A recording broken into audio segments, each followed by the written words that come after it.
జోగులాంబ గద్వాల జిల్లా ప్రజలకు, ప్రభుత్వ పెద్దలకు, పోలీసు అధికారులకు విన్నపించమనగా 2 దినాల క్రిందట నా పైన వచ్చినటువంటి వార్త అదంతా అవాస్తవము, ఫేక్. అది నాకు దానికి ఎటువంటి సంబంధం లేదు.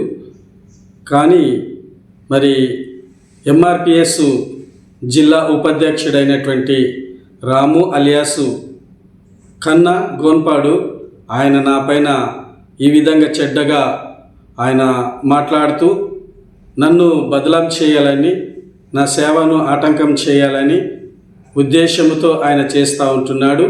నేను 30 ఏళ్ల నుంచి గోన్పాడు గ్రామంలో సేవ చేస్తూ ఉంటున్నాను. మరి గ్రామ పెద్దలు, సంఘ పెద్దలు నా పైన నమ్మకం ఉంచి ఉన్నారు. మరి ఈ వార్త విషయంలో నేను ఎటువంటి బాధ్యుని కాదు. వాహనాలు నట్టేట ముంచిన పాస్టర్ సగం ధరకే వాహనాలు ఇస్తానని చెప్పిన పాస్టర్ వసంత్ కుమార్ అని వచ్చిన వార్తలన్నీ కూడా అబద్ధాలు, అవి నిజం కాదు. ఆ వాహనాలకు, ఆ కట్టిన డబ్బులకు నాకు ఎటువంటి సంబంధం లేదు.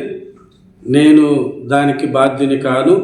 పెద్దలు, ప్రభుత్వ పెద్దలు ఒకవేళ దీని విషయంలో మరి నన్ను ఒకవేళ పిలిస్తే నేను వెళ్ళి ప్రభుత్వ పెద్దలకు నేను విన్నపించుకోవాలని మనస్ఫూర్తిగా నేను సిద్ధంగా ఉంటున్నాను.